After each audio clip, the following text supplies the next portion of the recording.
potem sem ugotovila po teh nadomeščanjih, da pravzaprav razred ni zame. Ocene, dajanje ocen ni zame. Pisanje v redovalnico ni zame. Enkrat vem, da je en fant rekel, dost imam te angleščine, prid me gledati, kako se z rolko vozim. V bistvu je to tudi zanimiva psihologija, kako z jezikom lahko človeka tudi spreminjaš oziroma preobražaš. Mislim, da je količina impulzov tako velika, da vsi bežimo potem v nek mir, slej ko prej potrebuješ mir, da vse to predelaš. In s telefoni, ki non-stop cingljajo. Pokrovitelj oddaje je založba Primus. Moja gostja je Mateja Perper, pisateljica, mladinska pisateljica, dramatičarka, radijka, prevajalka. Da ne zmanjka oddaje, Mateja, živjo. Mislim časa. Preden povem vse, kar si v življenju že počela, res, res veliko. Ampak najlepše pa je, ko dobiš v roke, to je sveža knjiga. Čist še topla, 3 dni stara, tako. Da je do tebe prišla. Tako. Mateja, odkot tebi ta občutek, ko bereš knjigo, res vidiš, da imaš občutek za mladino in za današnjo mladino? Mislim, si pa profesorica po izobrazbi. Ja, po izobrazbi sem profesorica angleščine in sem zelo veliko učila, zelo veliko inštrukcij sem imela. Ja. In na inštrukcijah sem slišala vse sorte. Ko sem pa poskušala jaz učiti v šoli, sem pa imela zelo nelagoden občutek, ker se mi je zdelo, da mogoče mrcvarim mladino. S čim ti? Z ocenami. Ker ko sem imela inštrukcije, sem jim pomagala. 1 na 1, pa smo malo pojamrali, pa tako.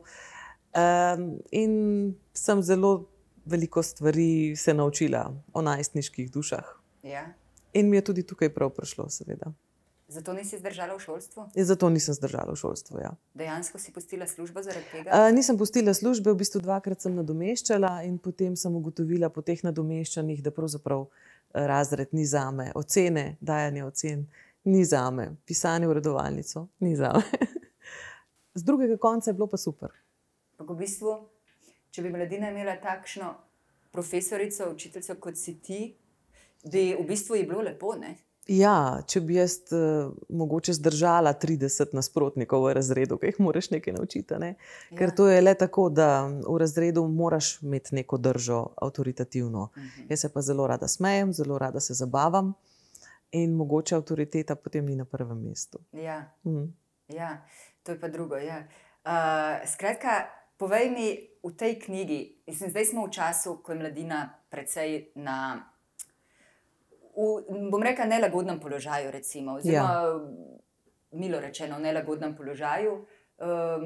Si to knjigo pisala za mladino? Si to knjigo... Pisala sem jo za mladino, ja, seveda, ja. Pisala sem jo kot nekakšen vpogled v to. Jaz vedno želim stvari predstaviti z obeh koncev, ne? Ja. In pisala sem jo kot nekakšen vpogled starejših v mladino in potem tudi obrnjeno, mladine v svoje starše. Ker tudi starši so samo ljudje, preden so imeli otroke, so bili drugačni, Mladina potem tudi, so ne? postali očeti in mama, oče in mama in seveda kaj, ne? Včasih jih ne razumemo, pravzaprav, ne? In oni ne razumejo najstnikov. Normalno. Kako da jih ti? Tako. Ja, pa ne vem, ker sem sama zelo otroška po duši mogoče. Jaz sem zelo razigrana, se rada hecam in jih razumem, tudi kadar imajo te svoje, kako bi rekla, ko se ne pustijo ukalupiti. Meni se to zdi super. Enkrat vem, da je en fant rekel, dost imam te angleščine, prid me gledati, kako se z rolko vozim. Pa sva šla dol in sem ga gledala, kako se z rolko vozi. Ker očitno je to rabo. Očitno mu je bilo veliko do tega, da ga vidim. Super je bilo. Ja. To je to. Kdo ti je pomagal vse te dialoge, ker namreč to je res, ne samo, da je v slengu napisana in da imaš res občutek, da nekdo govori, ki je pač najstnik, ampak dejansko ta psihologija, ki je v zadju, je zadetek. Je zadetek, jaz se veliko ukvarjam s psihologijo, sebe predelujem druge odnose, strahove in tako naprej. Pravzaprav ni nihče pomagal, ampak zame je vsaka stvar živa. Jaz ljudi opazujem, pa si zmišljujem, kaj bi lahko se pogovarjali. Opazujem rastline, ta je kaj ena rokica. A veš, da sem te ne upam vprašati, kaj misliš, da je zdaj kakšen monolog v meni teče, kako bi ta dialog... Zdaj nimaš časa. Zdaj se z mano ukvarjaš. Ja. Od tega je pa res, da vsaka oseba ima en svoj značaj in takrat, ko ta oseba govori, se ji moraš prepustiti.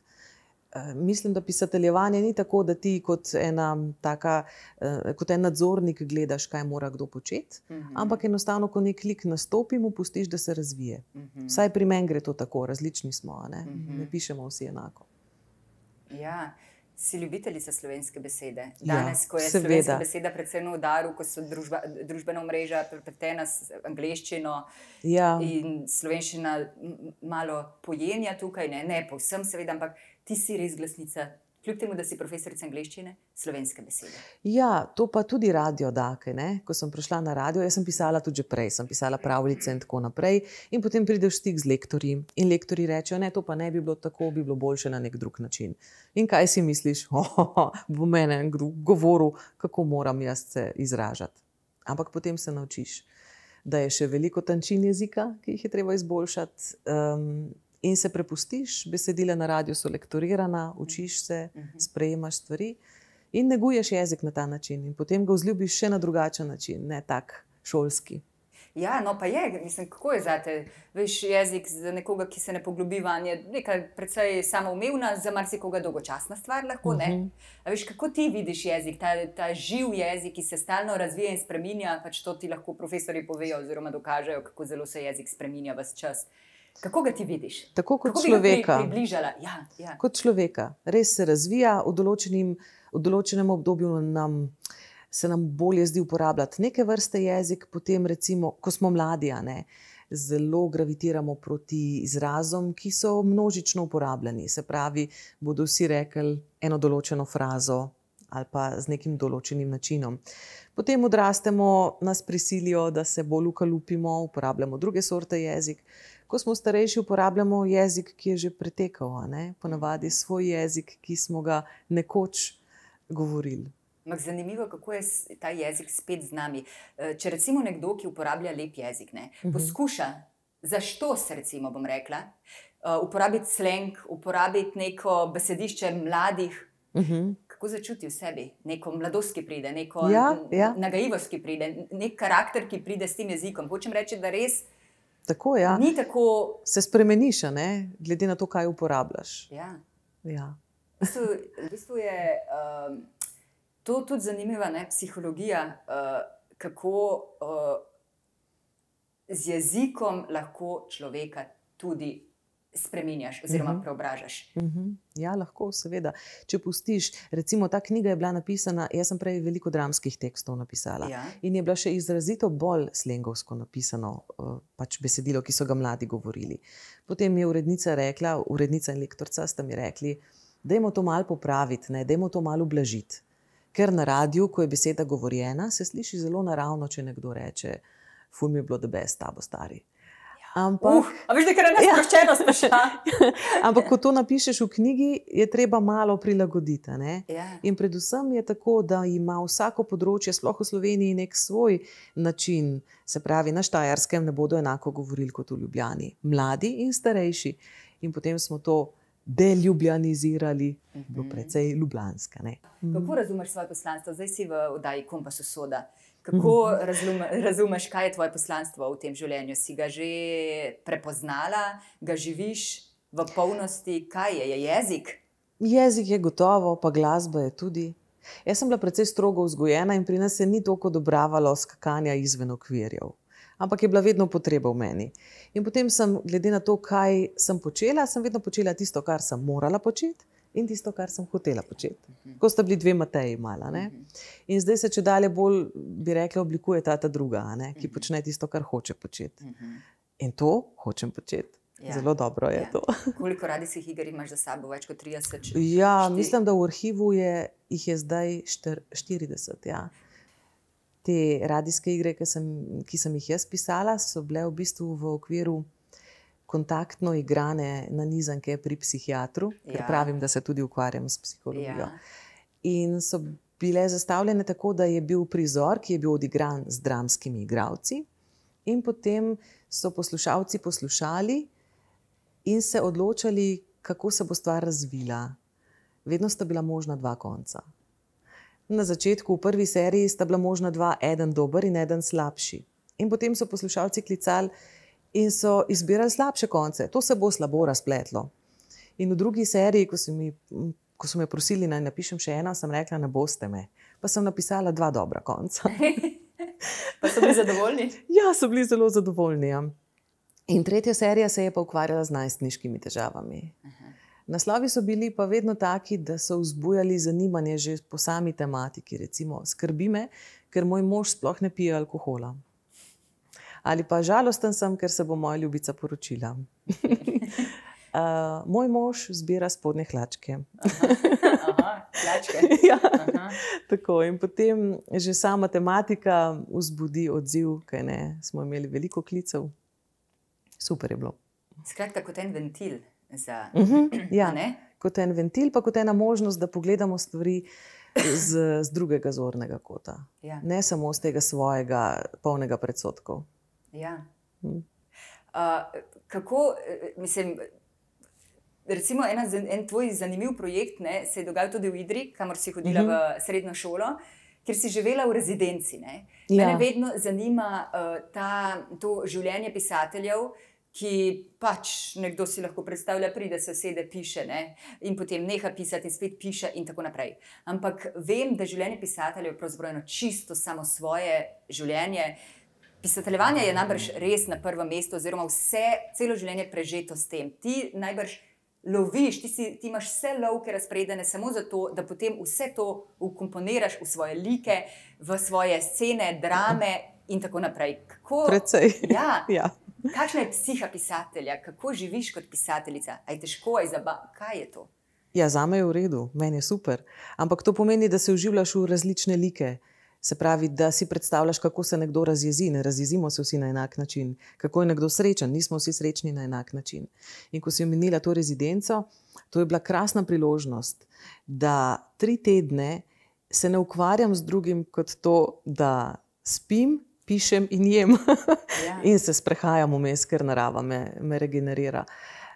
Tako prečudovito, vzameš računalnik, zjutraj, ko je še zgodaj, ko vsi še spijo, ko je mir, in se usedeš in pišeš. Pišeš, ne vem, 2-3 ure, koncentracija ni vsak dan enaka, ne zmoreš vsak dan enako veliko napisati. Potem greš na sprehod, nekaj poješ, greš spat, možgani rabijo počitek, če delaš ogromno počitka. In potem spet pišeš zvečer.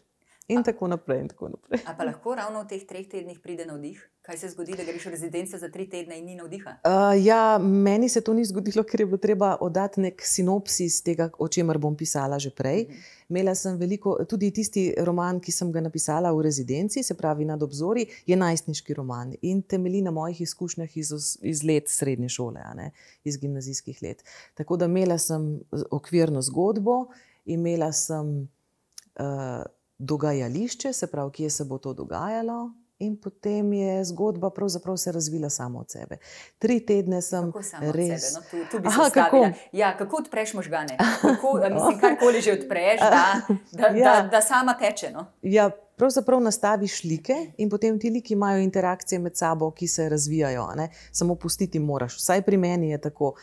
Zastavila sem ljubljansko družino, ki zaradi koronskih vplivov, se pravi, oče izgubi službo, se mora preseliti v drug kraj. In se preselijo v Idrijo, ker oče dobi službo v Idriji, potem se nastanijo tam. To sproži seveda, da oba otroka, oba sinova gresta v šolo tam in mama tudi dobi službo. In vsi se potem soočajo s tem drugačnim pogledom na svet.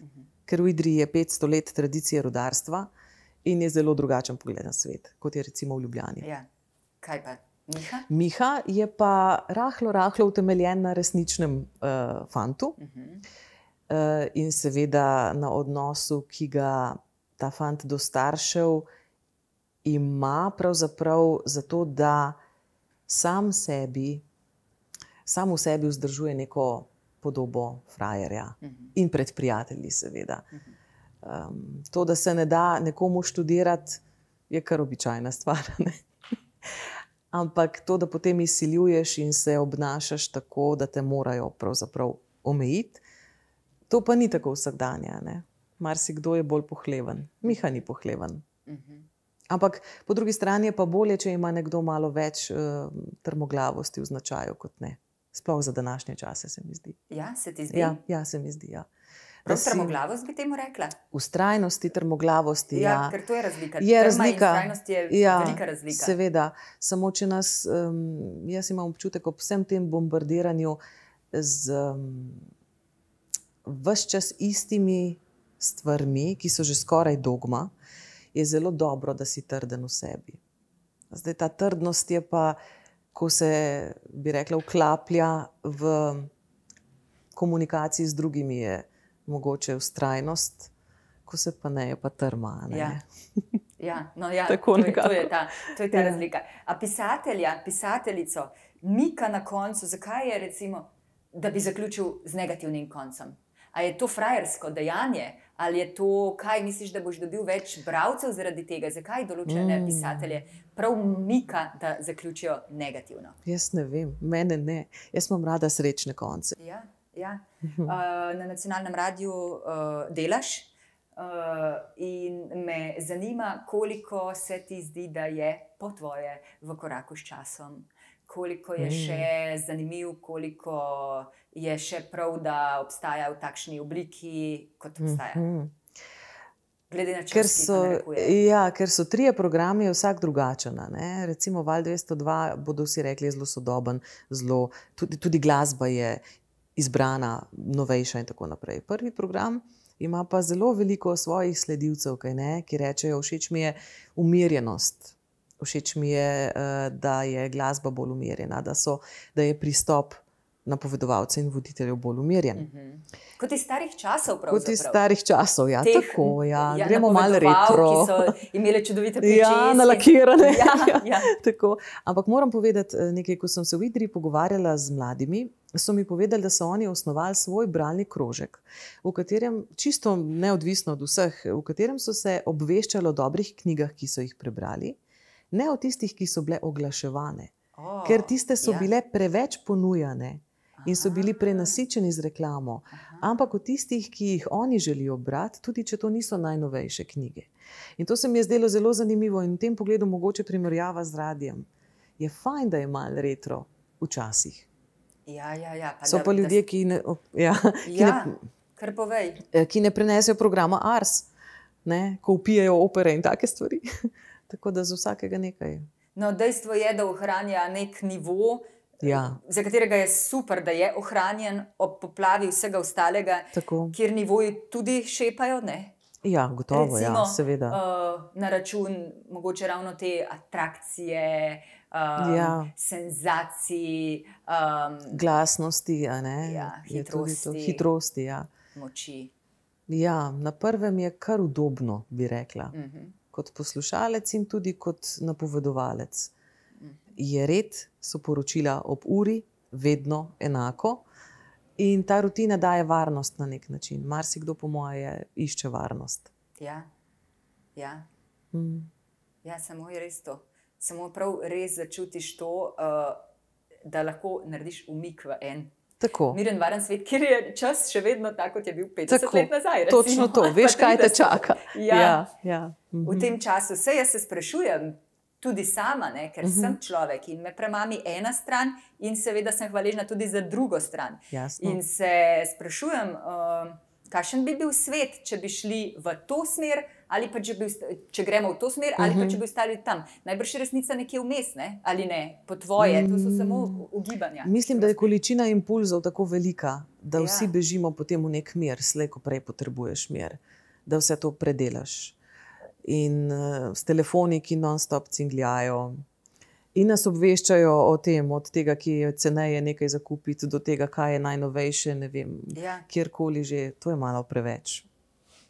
Misliš, da sva nemoderni zdaj, ko se o tem pogovarjava? A veš, če bi Miha naju zdaj gledal, kaj bi si on mislil? Miha ima o sebi zelo dobro mnenje, kar pomeni, da drugi niso tako dobri. Miha bi naju videl kot pač 2 baby, ki čvekata. No, to je še v redu. V redu, ja. Dobro mi skozi prišli. Ja. Občudujejo, mislim, mladi, kolikor sem v stiku, občudujejo vse, ki so zdaj na YouTubu. To je platforma, na kateri bi se vsi radi ponudili in influencali druge. Poglejte me. Ja, daj mi povej, kakšna je tvoja vizija, kaj si želiš? Imaš kje pristrižena krila, bi rada kje še bolj poletela, ali imaš vso svobodo, ki si v tem življenju želiš? Ja. Pri ustvarjanju, bom rekla. No? Pri ustvarjanju bi rada še bolj poletela. Bi rada vzela zagon in letela ko zmešana, da napišem še več knjig, ker ta roman je izšel, v kratkem pride iz tiskarne, ta, ki sem ga pisala v rezidenci v Idriji. Še enega imam skoraj končanega v računalniku. Potem pa zasnove za, mislim, da 6 detektivskih zgodb. In vse to je treba stlačiti, vse pisanje, nekam med službo, oziroma med službo prosti čas in nekam vmes. Na radiju se vstaja včasih zelo zgodaj in potem si kar precej utrujen za pisanje. Tako da sem vesela vsakega vikenda, vsakega prostega popoldneva in to. Tukaj ne bi govorila o pristriženih krilih, bi pa govorila o tem, da če hoče človek imeti nek reden dohodek v neki pač službi, kot je radio, potem seveda nujno nekaj energije zmanjka, da bi pisal. Ja, Tadej Golob mi je priznal, ne, da je njegov srečen moment bil takrat, ko se je rešil novinarstva in postal samo pisatelj, kar si je od nekdaj želel. Ja, bravo. Zato si mislim, da mora biti težko, če te vleče v pisateljevanje, hkrati od tega ne preživiš in moraš veliko energije usmerjati v drugo smer. Ja, tako je, ja. Moraš neko računico narediti, ne? Kako daleč smeš pustiti okvirjem, da te pritisnejo oziroma da si noter in koliko zmoreš energije za druge stvari. Kako bi bilo tebi, da bi se znašla na samotnem otoku in bi imela ves čas za vse svoje like, da bi živeli in bi jih vabila in odslavljala po svoje? Dejansko bi lahko tako preživela. Na samotnem otoku? Hvala. Kuharja, pa nekje fajn za odspadce, to je zelo pomembno, ampak ja, papir pa svinčnik, pa računalnik, to pa je v redu, ja. Ni problema, samoten otok, jaz imam tukaj ljudi, kolikor hočem, ja. Absolutno, ja. Jaz imam zelo rada mir in včasih potem sem sitna doma. Zdaj pa se ne moram pogovarjati, zdaj moram pa pisati, pusti me pisati. Te zbujajo liki sredi noči, vstaneš in... Ne, to pa ne, ker niso taki liki, ne. Ja, mogoče v kriminalki pa? Ne, mislim, da ne, ker ni bila take vrste kriminalka. Sem drugače nastavila. Ne moram se ga povedati. Bo kdo pohopsal idejo? Ja, se je ne more, ne, pravzaprav. Idejo lahko, ampak stvar kako... Izvedbe pa ne. Izvedbe pa ne. Ta je pa samo tvoja, ne. Ja, to želim dobiti od tega. Ta navdih me zanima, kako bi ga obesedila. Ta navdih, ki pride, ker so slikari, so pisatelji, ki jih liki zbujajo sredi noči. Enostavno prihajajo s svojimi besedami, svojimi stavki, svojimi zaključki zgodb, svojimi preobrati in je treba ob 3 zjutraj vstati in to spisati in zaspati nazaj. Skratka, tebi se to ne dogaja. Ne, rada pišem zjutraj, zgodaj zjutraj, ker so možgani spočiti in se dobro dela. Da bi me pa zbujali in mi narekovali, kaj naj se dogaja, to ne. Nekaj sem še hotela povedati, pa sem zdaj pozabila. Tako mogoče se bo vrnilo. Mogoče se staneva tiho. Tišina ni sicer dobrodošla ne, kar naprej. Ja, ni tega, no? Ne, ni tega. Ne, to se mi nikoli ni dogajalo. A pa si želiš, da bi to bilo? Ne. Ne. Jaz imam rada mir. Najbrž jih ustvarim take, da mi dajo mir takrat, kadar jih ne potrebujem. Ne vem. To je zelo težko reči. Navdih, to sem hotela povedati, da navdih je nekaj, ljudje rečejo, joj, kdaj pride navdih? Navdih pride med delom in se je treba usesti in je treba pisati. In si rečeš, joj, to pa ne bo šlo, danes mi pa res ne gre, ampak vseeno je treba malo potisniti. Takrat pride navdih. Mogoče od enega stavka. Ali pa greš na novo situacijo. Jaz pa zelo rada tudi glasbo vmes poslušam, klasično glasbo, Mozarta. To me blazno spodbudi. In steče. Očitno je ta potoček se razširi, če mu Mozart malo pomaga. To je zanimivo. To je tebi en vzvod, recimo. Nekomu je pač da verižno, ne, enega za drugim, recimo, Tako. ampak nekomu je, da spije litre kave morda, tebi pa je klasična glasba in Mozart. Ja, tudi kava včasih, ja. In kava. Ampak Mozart pa zagotovo, ja. Pa če je kaj bolj žalostnega, nekaj bolj molovskega, če je kaj bolj veselega, nekaj živahnega, tako. Ja, odvisno od tega, kaj je zapisati. Ja.